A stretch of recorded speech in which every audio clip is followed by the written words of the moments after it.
Feel வந்து உங்களுக்கு எப்படி இருக்குன்னு தெரியும். டைட்டில் கார்ட்ல இருந்து அவரோட ஆக்ஷன்ஸ்ல இருந்து ஒவ்வொரு மூவ்ஸ்ல இருந்தும் பிளாஸ்டா பண்ணியிருக்காரு. லாஸ்ட் மூவி அது கொஞ்சம் ஃபீலிங்காக தான் இருக்கு. பட் இருந்தாலும் இதுக்கப்புறம் வந்து சிஎம் விஜயா நம்ம டெய்லி பார்க்க தான் போறோம். ஸோ எல்லாருமே ஈகரா வெயிட் பண்ணுங்க. ஃபேவரட் சீனா லைக் எதுவுமே நீங்க வந்து ஒன்னொன்னா நீங்க வந்து எக்ஸ்பிளைனே பண்ண முடியாது. இல்ல நிறைய மாஸ் சீன் அப்படின்றது இருக்கு விஜய்க்காக. அதுல வந்து நிறைய சீன்ஸ் இருக்கு. உங்களுக்கு ஒரு ஃபேவரட் அப்படின்றது இருக்கும்ல? என்ட்ரி வந்து பிளாஸ்டா இருந்துச்சு, சூப்பரா இருந்துச்சு. படம் எப்படி ப்ரோ இருந்துச்சு? படம் எதிர்பார்த்தது நல்லா இருக்கு ப்ரோ. ஓகே படம் வந்து சரி ஓகே. ஆஸ் எ தளபதி ஃபேனா நான் வந்து கேட்குறேன். நீங்கள் வந்து தளபதி ஃபேன் ஓகேங்களா? டிஷர்ட்டை பார்த்தாலே தெரியுது. தளபதி வந்து லாஸ்ட் படம் இதை வந்து நீங்கள் எப்படி பார்க்குறீங்க? எமோஷனல் ப்ரோ, அக்செப்ட் பண்ண முடியும். ஃபர்ஸ்ட் டே ஃபர்ஸ்ட் ஷோ வந்து இதுக்கப்புறம் வந்து லாஸ்ட் மோர் தென் 25 இயர்ஸாக ஃபர்ஸ்ட் டே ஃபர்ஸ்ட் ஷோ தான் எப்போவுமே. லாஸ்ட் டைம் ரோகிணி தான் பார்க்கணும்னு ட்ரை பண்ணோம், பார்த்துட்டோம். பட்டு அக்செப்ட் பண்ண முடியல, இதான் லாஸ்ட் படம்ட்டு. சரி, இத்தனை வருஷம் தமிழ் சினிமா இண்டஸ்ட்ரியில் விஜய் நடித்த படத்துலேயே உங்களுக்கு ரொம்ப பிடிச்ச படம் அப்படின்னாக்கா ஏதாவது ஒன்று? கில்லி ப்ரோ, கில்லி. ஓகே ப்ரோ, இந்த படத்தில் விஜய்க்கு நம்ம நிறைய மாஸ் சீன் அப்படின்றது இருக்குது. அது உங்களுக்கு பிடிச்ச ஒரு சீன்? Totally different bro. அவர் சாதிச்சிட்டாரு, வந்தாது அவர் சாதிக்க, மக்கள் சாதிக்க வச்சுட்டாங்க. டைட்டில் கார்டு தளபதியிலேருந்து இளைய தளபதி சிஎம் விஜய் மக்களுக்காண்டி. படம் வந்து எலெக்ஷனுக்கு முன்னாடியே வந்திருக்க வேண்டிய படம். சப்போஸ் வந்துருந்துச்சுன்னா கண்டிப்பாக இன்னும் ஒரு 10-15 தொகுதி எக்ஸ்ட்ராவே அடிச்சிருப்பார். என்ன வருத்தம்னா லாஸ்ட்டு படம்ன்றது தான். ஏன்னா அங்கே யார் எப்படி ஃபீல் பண்ணுறாங்க தெரியல. உள்ளே உக்காந்துட்டு லாஸ்ட்டாக முடிச்சுட்டு வரப்போ தான் நமக்கு தெரியுது. ஏன்னா சின்ன வயசுலேருந்து ஸ்க்ரீனில் பார்த்து அந்தளவுக்கு என்ஜாய் பண்ணிட்டு திடீர்னு இதுக்கப்புறம் நம்ம இந்த மாதிரியெல்லாம் யாருக்கும் போக மாட்டோம்ல. அது எத்தனை ஆக்டர் வரட்டும், எவ்வளோ பேர் வேணால் போகட்டும். ஆனால் இந்த ஒரு நாளுக்காக வெயிட் பண்ணுற மாதிரி நாங்கள் யாருக்காக வெயிட் பண்ண போகிறதில்ல. லாஸ்ட் படம் ரொம்ப கஷ்டமாக இருக்குது. அவரோட சேவையை விட்டுட்டு மக்கள் சேவைக்காக வந்துட்டார், ஏற்று தானே ஆகணும். இப்போது ஃபர்ஸ்ட் டே ஃபர்ஸ்ட் ஷோ இந்த எக்ஸ்பீரியன்ஸ் வந்து எப்படி ஃபீல் பண்ணுறீங்க? இல்லை இதுக்கப்புறம் இந்த எக்ஸ்பீரியன்ஸ் வந்து ஒரு கிடையாது அப்படின்ற ஒரு ஃபீலிங் இருந்தாலுமே இன்னைக்கான ஃபீல் இல்லை இருக்குது. அதுதான் யாருக்காகவும் போய் நான் இதுக்கப்புறம் நிற்க போகிறதில்ல. இந்த மாதிரி போயிட்டு நம்மகிட்ட 4 மணி ஷோ கிடையாது, ஆரம்பத்தில் இருந்துச்சு. அது ஒரு இஷ்யூனால போயிடுச்சு. பட் ஃபஸ்ட் டே ஃபஸ்ட் ஷோன்னு பார்த்து தளபதி ஒருத்தருக்காக மட்டும் தான் வந்து நிற்போம். அதுவும் இல்லை. பட் இதுக்கப்புறம் நம்ம மக்கள் பணி, பொலிட்டிக்கல் அந்த மாதிரி தான் நான் ஈடுபட முடியும். வேறு எதுவும் இல்லை. இதுக்கப்புறம் ரீரிலீஸ் அந்த மாதிரி தான் எதனா வந்து பார்த்துட்டு இருப்போம். இந்த படத்தில் நிறைய மாஸ் சீன் இருந்துச்சு. உங்களுக்கு ரொம்ப பிடிச்ச சீன் பர்டிகுலராக இந்த சீன் அப்படின்னா? இல்லை நீங்கள் எல்லாருக்கும் தெரியாது இந்த கேசரி படத்தோட ரீமேக்குன்னு. அதுலேயே ஒரு சீன் நல்லாயிருக்கும். அந்த சீன் இதில் சொல்லியிருப்பார். இந்த ஸ்கூல் பசங்க சின்ன பொண்ணுகளை இந்த டச் பண்ணுற சீன் எல்லாம் ஒன்று வரும். அது நல்லாயிருக்கும். ஏன்னா நிறையா அபியூஸ் எல்லாம் நடக்குது குழந்தைகளை வச்சு. அந்த மாதிரி ஒரு சீன் பார்த்துருப்பீங்கன்னு நினைக்கிறேன். அந்த படத்தில் அந்த சீன் நல்லாயிருக்கும், அதில் பார்த்தா தெரியும். சரி ஓகே ப்ரோ, இந்த விஜய் தவிர மற்ற ஆக்டிங் அப்படின்னாக்கா யாரை சொல்லுவீங்க? இதெல்லாம் இல்லை, தளபதி தான். தளபதி மட்டும்தான், வேற யாரையெல்லாம் அங்கே வச்சு பார்க்க மாட்டோம். அவருக்குன்னு ஒரு படம் வந்துச்சுன்னா அவ்வளோதான். சரி, ஒன்லி தளபதி தான் அப்படின்னு சொன்னது நான் ஒரு கேள்வி கேட்குறேன். தளபதி இத்தனை வருஷமா தமிழ் சினிமா இண்டஸ்ட்ரியில் அவர் நிறைய படங்கள் நடிச்சிருப்பாரு. உங்களுக்கு தளபதி நடித்த ஒரு படம் இது எப்பவுமே லைஃப் டைம் என்னோட ஃபேவரட் அப்படின்னா எந்த படம்? எனக்கு மெர்சல் படம் ஃபேவரட். தேங்க்யூ. அவன் மெர்சல் இன்ஸ்பிரேஷன் தான் பையனுக்கு வெற்றிமாறன் பேர். படம் சூப்பராக இருந்துச்சு. எப்பவுமே அதான் சொல்லுவேன். இந்த வாட்டி ரொம்ப எமோஷனல், சந்தோஷம் எல்லாமே மிக்சடாக இருக்குது. ரொம்ப நல்லா இருக்கு. இதுக்கு முன்னாடி படம் வந்து ரிலீஸ் ஆகிடுச்சு அப்படின்னு சொல்கிறாங்க. ஆனால் ரிலீஸ் ஆகியுமே இப்போது இந்த ஃபர்ஸ்ட் டே ஃபர்ஸ்ட் ஷோக்கு இவ்வளோ க்ரௌட் அப்படின்றது வந்திருக்காங்க. ரீமேக் படமாக இருந்தாலுமே இந்த படம் வந்து நீங்கள் ஆல்ரெடி தெலுங்கு படம் பார்த்துருந்தீங்களா? இல்லை இந்த படத்தில் உங்களுக்கு பார்த்ததில்ல. நிஜமாவே ஃபேன்ஸாக இருக்கவங்க பார்த்துருக்க மாட்டாங்க. ஃபர்ஸ்ட் திங் அப்படியே பார்த்துருந்தாலும் அவங்க வந்து கண்டிப்பாக என்ஜாய் பண்ணியிருப்போம். ஏன்னா ஃபர்ஸ்ட் டே ஃபர்ஸ்ட் ஷோ வரவங்க எல்லாருமே வந்து டெஃபினெட்லி ஃபுல் ஹார்ட் கோர் ஃபேன்ஸாக தான் இருப்பாங்க. அது ரீமேக்காக இருந்தாலுமே சரி, அந்த படம் இன்னும் ஒரு 2 வருஷம் கழிச்சு ரிலீஸ் ஆயிருந்ததுன்னா, சப்போஸ் 2028 ஜூலையில் ரிலீஸ் ஆயிருந்தாலும் இதே ஹைப் தான் இருக்கும், மாறாது. இது வந்து ஒரு எலெக்ஷனுக்காக எடுத்த ஒரு படமாக வந்து பார்க்கலாம். பட் எலெக்ஷனுக்கு அப்புறம் வந்து விஜய் சிஎம் ஆயிட்டதுக்கு அப்புறம் ரிலீஸ் பண்ணும்போது அது பார்க்கும்போது எப்படி? அது வந்து ஆக்சுவலி ரொம்ப நாங்களாம் ரொம்ப ஃபீல் பண்ணோம். என்னடா ஒரு படத்தை போய் இப்படி பண்ணுறாங்களே, ரிலீஸ் பண்ண அவ்வளோ வெஞ்சன்ஸ் அவங்களுக்கு. பட் பியூட்டி என்னன்னா, இப்போ அவங்க ரிலீஸ் பண்ணாதான் நல்லது ஆக்சுவலி. ஏன்னா அப்போ பண்ணியிருந்தாலுமே இந்த அளவுக்கு இருந்திருக்காது. இப்போ அவர் ஜெயிச்சுட்டு இந்த படம் வந்தது வந்து அவருக்குமே விக்ட்ரி, எங்கள் எல்லாருக்குமே விக்ட்ரி. டைட்டில் கார்டு நீங்கள் எப்படி? டைட்டில் கார்டுக்கு நான் இந்த சென்சார் போர்டுக்கு நான் அந்த மாதிரி கத்துனதே கிடையாது இது வரைக்கும். அது வந்து ஒரு பெரிய விக்ட்ரியாக இருந்துச்சு எங்களுக்கு. சென்சார் போர்டுக்கும் அந்த டைட்டில் கார்டுக்குமே ரெண்டுமே ரொம்ப பாலிடிக்ஸ் தான். எல்லாமே பாலிடிக்ஸ். இப்போ அவர் மாநாட்டில் பேசினது தான் பாதி அப்படியே இருக்குது. எதுவுமே அவர் வந்து நடித்த மாதிரி எனக்கு தெரியல. உண்மை என்ன நடக்குதோ அப்படியே டெலிவர் பண்ணுறான். அவரோட ஸ்டைலில் அவர் டெலிவர் பண்ணியிருக்காரு. ரெண்டே கொஸ்டின் மேம். இந்த படத்தில் வந்து விஜய்க்கு நிறைய மாஸ் சீன் இருக்கு. ஆமாம். ஓகேங்களா, அந்த மாஸ் சீன்ஸ்ல உங்களுக்கு ரொம்ப பர்டிகுலரான இந்த சீன் தான் எனக்கு ரொம்ப பிடிச்ச சீன் அப்படின்னாக்கா இது நிறைய இருக்கே. எல்லாமே எனக்கு அந்த போலீஸா வந்திருப்பாரு, அதில் வந்து எனக்கு அது ஒரு டெலிஃபோன் கால் இருக்கும், அது ரொம்ப நல்லா இருக்கும், ரொம்ப பிடிக்கும், அந்த ஆக்ஷன் ரொம்ப பிடிச்சிருக்கு. செகண்ட் கொஸ்டின், விஜய் வந்து இத்தனை வருஷம் தமிழ் சினிமா இண்டஸ்ட்ரியோட லாஸ்ட் படம் அப்படின்னு சொல்லிட்டு ஒரு முடிவுக்கு வந்துச்சு. இதுக்கப்புறம் சிஎம்மா தொடர போறாங்க. இத்தனை வருஷம் தமிழ் சினிமா இண்டஸ்ட்ரியில விஜய் நடிச்ச எவ்வளோ படங்கள் இருக்கு, அது உங்களுக்கு ரொம்ப ஃபேவரட்டான படம் இதுதான் எனக்கு. லியோ தான் ஆல் டைம் ஃபேவரட். ரொம்ப நல்லா இருக்குங்க. எங்கள் தலைவர் படம் வெறும் போஸ்டே 100 வாட்டி பார்த்துன்னு இருப்போம் உட்காந்துன்னு. படமாச்ச சொல்லுவோமா, படம் வந்து முன்னாடி ரிலீஸ் ஆயிடுச்சு, அதை வந்து நீங்கள் எப்படி ஃபீல் பண்ணுறீங்க? நான் பார்க்கலங்க, உண்மையே பார்க்கல. நான் ஒரு சீன்ஸ்லாம் அந்த அப்படியே நடுவில் வந்து போவோம். நான் படம் நான் சுத்தமாக பார்க்கவே இல்லை, இன்னைக்கு தான் பார்க்குறேன். எனக்கு ரொம்ப பிடிச்சிருக்கு. பகவான் கேசரி அப்படின்னு சொல்லி அந்த படத்தை நீங்கள் பார்த்துருக்கீங்களா? அது எந்த கேசரி வேணால் கிட்டோம், சாப்பிட்றது நாங்கள் தானே, நாங்கள் விரும்பி சாப்பிடுவோம். எங்கள் தலைவர் படம் கண்டிப்பாக சாப்பிடுவோம். இந்த படத்தில் சொல்கிற ஒரு கருத்து என்ன? பெண்களுக்கான பாதுகாப்பு, அரசியல்வாதி எப்படி இருக்குன்னு சொல்லியிருக்காரு. அவங்களா தெரிஞ்சா உண்டு, இல்லை எங்கள் தலைவர் தான் உட்காந்துட்டார்ல, இன்னொரு திருத்துவார் எல்லாரையும். விஜயோட லாஸ்ட் படம், அதை நீங்கள் எப்படி ஃபீல் பண்ணுறீங்க? அர்த்தம் இருக்குது, அதோட தலைவராக இருக்கார்ல, தமிழக முதலமைச்சராக இருக்கார்ல, அது சந்தோஷம் இருக்குல்ல.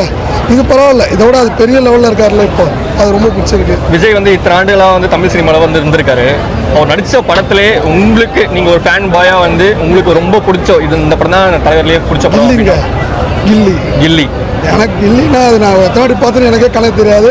அது போகிறதும் தெரியாது, வரதும் தெரியாது. நான் பார்த்துக்கிட்டே இருப்பேன் அந்த படத்தை. இப்பயும் டிவியில் போட்டால் பார்த்துட்டு தான் இருப்பேன் அந்த படத்தை. சரி, இந்த படத்தில் வந்து உங்களுக்கு ஒரு பிடிச்ச சீன், தலைவர் ஆக்டிங் மாதம் நிறைய சீன் காமிச்சிருப்பாங்க, அந்த மாசா காமிச்சிலே உங்களுக்கு இப்படி காமிச்சிருக்காங்களே அப்படின்னு சொல்லிட்டு ஒரு ராவண மகனான்னு வரும்போது அந்த ஒரு இது வச்சிருக்காரு, நல்லா சூப்பராக அந்த சீன். எங்கள் தலைவர் எப்படி வந்தாலும் நல்லா இருக்குங்க, அவரை பார்த்தாலே சந்தோஷமாக தான் இருக்கும் மனசுக்கு. வேறு என்ன வேணும் சொல்லுங்கள். பயங்கரமாக இருந்துச்சு, சூப்பராக இருந்துச்சு படம். எப்பவுமே இருக்கும் இல்லைங்க, லீக் ஆனாலும் என்ன ஆனாலும் தளபதி படம் சும்மா விட்டுருவாங்களா அப்படி. அதுவும் அவரோட கடைசி படம் சொல்லவா வேணும். நாங்களும் ரொம்ப ட்ரை பண்ணி தான் வாங்கினோம். மெயினாக ரோகிணி வேணும்னு சொல்லி நிறையா ட்ரை பண்ணி தான் வாங்கினோம். எஃபர்ட்ஸ் போட்டு தாங்க வாங்கியிருக்கோம். நாங்களே டிக்கெட்ஸ் நிறைய இடத்துல கிடைக்கல, மோஸ்ட்டாக ஹவுஸ்ஃபுல்லாக தான் இருக்குது. இந்த படத்தில் நிறைய மாஸ் சீன் அப்படின்றது உங்களுக்கு ரொம்ப மாஸ் சீன்ஸ் எல்லாமே, ஸ்டன்ஸு மாஸ் சீன்ஸ் எல்லாமே சூப்பராக இருந்துச்சு.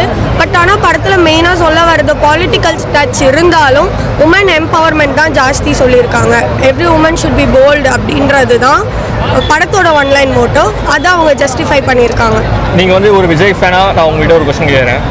இத்தனை வருஷமாக தமிழ் சினிமா இண்டஸ்ட்ரியில் விஜய் நடித்த மூவியில் உங்களுக்கு நான் ஃபேவரட் மூவி அது? அவரோட எல்லா படமும் எனக்கு ரொம்ப பிடிக்கும். ஒன்னே ஒன்றா கில்லி படம் பிளாஸ்ட்னா இது வரைக்கும் பார்த்த விஜய் படங்களில் ஒரு power packed action full movie, பயங்கரமான ஆக்ஷன் மூவி. எதுக்கு படத்துக்கு சர்டிஃபிகேட் கொடுத்தாங்க, எதுக்கு 18 வயசுக்கு கீழே உள்ளவங்க வரக்கூடாதுன்னு சொன்னாங்கன்னு எதுவும் தெரியல. அதுதான் பொண்ணுக்கு நிறைய சின்ன பசங்களுக்கு இருக்கு மெசேஜ் இருக்கு, எல்லாருக்குமே மெசேஜ் இருக்கு. இன்னொன்று என்னன்னா, விஜய்க்கு வந்து ப்ளஸ்ஸே வந்து ஃபேமிலி தான், ஃபேமிலி ஆடியன்ஸு. இப்போது ஃபேன்ஸ்லாம் ஒரு 2 days 3 days ஓடிட்டு ஆஃப் ஆகிடுவாங்க. அதுக்கப்புறம் இங்கே சரி ஏ செக்டரு பி செக்டரு ஊர் சைடில் இருக்க தேட்டரு, அதுக்கு கிராமத்தில் இருக்க தேட்டர் எல்லாமே விஜய்க்கு ஃபேமிலி மட்டும்தான் ஓட்டியிருக்காங்க இது வரைக்கும் படத்தை. இப்போ 18 வயசுக்கு கீழே உள்ளதவங்க நம்ம இப்போ இவங்க அக்கா பசங்களை விட்டு வந்திருக்காங்க, நாங்கள் தம்பிங்க எல்லாருமே விட்டுட்டு தான் வந்திருக்கோம். ஆனால் அவங்க எல்லாருமே மாமா எங்களை படத்துக்கு கூப்பிட்டு போங்கன்னு சொல்கிறாங்க. ஆனால் முடியாதுல 18 வயசு கீழே உள்ளதுனால இந்த படத்துக்கு கொடுத்துருக்க தேவையில்ல. அதனால் இப்போது வருத்தம் எதுவாக இருந்தாலும் சந்தோஷம் வந்து அண்ணன் படம் சக்ஸஸ்ஃபுல்லாக ரிலீஸ் ஆகி எல்லா இடத்துலையும் நல்லா போயிட்டு இருக்கு. சூப்பர் டூப்பர் ஹிட்டுண்ணா. படம் கண்டிப்பாக பிளாக் பஸ்டர் ஆகும். அண்ணனை ஸ்க்ரீனில் என்ஜாய் பண்ணுற போல் இதுக்கப்புறம் என்ஜாய் பண்ண முடியாது, அது ஒரு ஃபீல் இருக்குது. மற்றபடி படம் பிளாஸ்ட்டு. ஃபஸ்ட் டே கலெக்ஷன் உங்களுக்கு ப்ரூஃப் பண்ணோம். ஒரு ரீரிலீஸ் படம் மாதிரியா இருக்குது. நீங்கள் பார்த்தீங்கன்னா க்ரௌடு, ஃபஸ்ட் டே செலிப்ரேஷன், நேற்று நைட்லேருந்து கத்திட்டு கிடந்தது, மார்னிங் 9 o'clock வரைக்கும் டிஜே போட்டது, வெடி வெடிச்சது எல்லாமே நல்லா இருந்துச்சு. எங்களுக்கு பொங்கல் இன்னைக்கு தான், 6 மாதம் முன்னாடி இல்லை பொங்கல், தீபாவளி இன்னைக்கு தான். படம் நல்லா இருந்துச்சு, நீங்களும் போய் பாருங்கள். நாங்கள் சொன்னதெல்லாம் கண்டிப்பாக ஃபீல் பண்ணி. இத்தனை வருஷம் தமிழ் சினிமாவில் வந்து விஜய்க்கான நிறைய படங்கள் இருக்குது. உங்களுக்கான பிடிச்ச ஒரே ஒரு படம் ஒன்று தான் சொல்லணும். எனக்கு பிடிச்ச படம் துள்ளாத மனம் துள்ளும். உங்களுக்கு? எனக்கு துப்பாக்கி. உங்களுக்கு? துப்பாக்கி நல்லா இருந்துச்சு, ரொம்ப நல்லா இருந்துச்சு. உங்களுக்கு பிடிச்ச ஒரு சீன்? நிறைய மாஸ் சீன் அப்படின்ட்டு கொடுத்துருக்காங்க விஜய்க்கு. உங்களுக்கு பிடிச்ச ஒரே ஒரு சீன் அப்படின்னா எதை சொல்லுவீங்க? அவர் ஃப்ரேமில் வந்தாலே அது மாசாக தான் இருக்குங்க. இந்த மாதிரி எனக்கு சொல்ல தெரியல, ஃபுல்லாகவே ஒரு மாஸ் சீன்ஸாக தான் நடிச்சிருக்காரு. அதாவது நமக்கு ஒரு ட்ரீட் கடைசியாக நான் வந்து உங்களுக்கு இந்தாங்க வச்சுக்கோங்க அப்படின்ற மாதிரி சரவெடியாக இருந்தது. இறுக்கி வெடிச்சிங்க, ரொம்ப நல்லா இருந்துச்சு. படம் வந்து முன்னாடி ரிலீஸ் ஆகலை, பட் இப்போ ரிலீஸ் ஆகுது. அப்போ ரிலீஸ் ஆயிருந்தாக்கா இன்னும் அதிகமாக ஒரு இல்லை எஃபெக்ட் அந்த டைட்டில் இருக்குமா? கார்டு நம்மளால பார்த்துக்க முடியாதுல்ல, சீஃப் மினிஸ்டர்னு போடுறது. அதுக்காக மட்டும்தான் இது டிலே ஆயிருக்குன்னு நான் நம்புறேன். அது மாதிரி தான் இருந்தது. புரியுது, அப்படிலாம் எதுவும் இல்லைங்க. ரொம்ப நல்லா இருந்துச்சு. ரொம்ப பார்க்கணும். நீங்கள் ஒரு விஜய் ஃபேனா? தீவிரமான ஃபேன். உங்கள் லாஸ்ட் கொஸ்டின், விஜய் நடித்த இத்தனை தமிழ் சினிமாவில் இத்தனை நிறைய படங்கள் நடிச்சிருக்காரு, உங்களுக்கு பிடிச்ச ஒரே ஒரு படம் எது? எனக்கு மெர்சல் ரொம்ப பிடிக்கும். படம் ஆக்சுவலாக ரொம்ப நல்லா இருக்கு ப்ரோ. நான் வந்து பகவந்த் கேசரி வந்து ஒரு 30% தான் இருக்குது, மீதி 70% கம்ப்ளீட்டாக வந்து படம் வேறு லெவலு. உண்மையாக ஒரு ஹெச் வினோத் சாரோ விஜய் சாரோ சேர்ந்தா என்ன ஒரு காம்போ வருமோ அந்த மாதிரி சூப்பராக வந்துருக்கு. ரொம்ப நல்லா இருக்கு படம். ஃபேமிலியோட மிஸ் பண்ணாமல் வந்து பாருங்கள். என்னென்னா லாஸ்ட் டைமு இந்த கோரான விஜய் சார் ஃபேன்ஸ்லாம் வந்து அழுதுருவாங்க, கண்டிப்பாக அழுதுருவாங்க. அந்த மாதிரி இருக்கும் லாஸ்ட் கிளைமேக்ஸ் முடிஞ்ச அப்புறம். அப்படி இருக்கும். ஃபேவரட்னா துப்பாக்கி தான். அதுக்கப்புறம் நிறைய படங்கள் இருக்குது, பட் எப்பவுமே துப்பாக்கி தான். இந்த படம் வந்து இது அவரோட படம் எத்தனையோ படம் வந்திருக்கு பார்த்தீங்களா, துப்பாக்கி, கத்தி, மெர்சல், பிகில்னு எல்லாம். அது எல்லாத்தையுமே மிக்ஸ் பண்ண மாதிரி ஒரு படமாக சூப்பராக வந்திருக்கு. நல்லா இருக்குது. இன்னொரு வாட்டி பார்க்கலாம் போல இருக்குது. அப்படி இருக்குது. கனடா இது வந்து முன்னாடி ரிலீஸ் ஆனாலுமே மக்கள் மத்தியில் வந்து இவ்வளோ ஒரு வரவேற்பு இருக்குது, அதை நீங்கள் எப்படி பார்க்குறீங்க? எனக்கு தெரிஞ்சு ஜனவரி மாதம் அந்த படம் வந்திருந்தா இன்னும் ஒரு 50 சீட் எக்ஸ்ட்ரா வின் பண்ணியிருப்பார். 180+ அடிச்சிருப்பார். ஸோ அதுக்காக தான் இந்த படத்தை தடை பண்ணியிருக்காங்க. அவ்வளோ ஒரு பாலிடிக்ஸ் பயம் இந்த படத்தை பார்த்து. வந்திருந்ததுன்னா விஜய் சார் 108 சீட்லாம் ஒன்றுமே இல்லை, 180+ அடிச்சிருப்பார். அவ்வளோ சூப்பராக இருந்துச்சு. நிறைய நல்ல விஷயங்கள் இருக்குது. இந்த மத சமூக ஜாதி மதத்தை வச்சு அரசியல் எப்படி பண்ணுறாங்க, கலவரம் ஏற்படுத்துகிறாங்க, அந்த மாதிரி விஷயத்தெல்லாம் இருக்குது. ஜெயிலர் படத்தில் சிவராஜ்குமார் மாதிரி புஷி ஆனந்த் சார் வராரு. அவர் வரும்போதெல்லாம் அவ்வளோ ஒரு கத்து நல்லா இருந்துச்சு. இந்த படத்தில் வந்து விஜய்க்கு நிறைய மாஸ் சீன் அப்படின்ட்டு கொடுத்துருக்காங்க. உங்களுக்கு ரொம்ப பிடிச்ச சீன் ஒரே சீன்? ஒரு சீனை பர்டிகுலராக சொல்ல முடியல, நிறைய சீன் வந்து மாசாக இருந்துச்சு. பட் நீங்கள் உண்மையாக சொல்லணும்னா ஒரு சில சீன் வந்து இந்த இன்டர்வல் பிளாக்லாம் வந்து செம்மையாக இருந்துச்சு. அந்த சீன்லாம் உண்மையாக தரமாக இருந்துச்சு. இன்ட்ரோ செகண்ட் ஹாஃபில் பிரகாஷ் ராஜுக்கு அவருக்குமான அந்த கிளாஷ், அந்த சீன்லாம் உண்மையாக தரமாக இருந்துச்சு. எல்லாமே நல்லா இருக்கு. கிளைமேக்ஸில் கூட சூப்பராக இருந்துச்சு. கிளைமேக்ஸ்லாம் கிட்டத்தட்ட ஒரு எந்திரன் மாதிரி ஆயிடுச்சு படம். நல்லா இருந்துச்சு, சூப்பராக இருக்கு படம். தேங்க்யூ. சூப்பர்ண்ணா பிளாஸ்டாக இருந்துச்சு. இது மாதிரி வந்து ரிலீஸ் ஆயிடுச்சு படம், அதெல்லாம் நீங்கள் பார்த்தீங்களா? அதெல்லாம் எதுவுமே பார்க்கலாம். இப்போ தான் ஃபஸ்ட் டைம் பார்க்குறோம். ரொம்ப சூப்பராக இருந்துச்சு, ரொம்ப பிடிச்சிருக்கு. விஜய் ரொம்ப பிடிக்கும் எனக்கு, நல்லா நடிச்சிருக்காரு. இந்த படத்தில் வந்து நிறைய மாஸ் சீன் அப்படின்றது விஜய் எல்லாமே இருக்கு. உனக்கு ரொம்ப பிடிச்ச சீன்? காட்டுக்குள்ளேருந்து நடந்து வருவார், 2 யானை வரும், ஃப்ளாக் மாதிரி இருக்கும், சூப்பராக இருக்கும். மியூசிக் வேறு சூப்பராக போட்டுக்காரு அனிருத். பிஜிஎம் ஸ்டோரி வைஸ் உனக்கு ஏதாச்சும் லேக்? ஃபுல்லாக பாலிடிக்ஸ் தான், அதெல்லாம் கிடையாது. லேக்லாம் இல்லை, உட்காந்து பார்க்கலாம், ஜாலியாக இருக்கும். நல்லா ஒரு ஃபர்ஸ்ட் டே உங்களோட ஃபேன் பேஸா இல்லாமல் மற்ற ஆடியன்ஸ்க்கு வந்து எப்படி எல்லாருக்கும் பிடிக்கும். ஏ சர்டிஃபிகேட் எது கொடுத்தாங்கன்னே தெரியல. யூஏ கொடுத்துருக்கலாம், அவ்வளோலாம் ஒன்றும் இல்லைண்ணா, நல்லா இருக்குண்ணா. படத்தில் வர ஸ்டோரி ஏதாச்சும் இருக்கா? இல்லை, ஃபுல்லாக பாலிடிக்ஸ் தான் பேசியிருக்காங்க. ரீமேக்குன்னு சொன்னால் அது பாதி இருக்குது, மீதி ஃபுல்லாக ஓன் ஸ்டோரி தான். நல்லா இருக்குண்ணா. விஜய் தவிர வேற யாருடைய ஆக்டிங் உங்களுக்கு ரொம்ப பிடிச்சிருந்துச்சு? அமிதாப் பச்சன் எனக்கு பிடிக்கும். அமிதாப் பச்சன். இந்த படத்துக்கு ஒரு 10க்கு நீ எவ்வளோ ரிவ்யூ தருவீங்க? 10 கொடுக்கும்.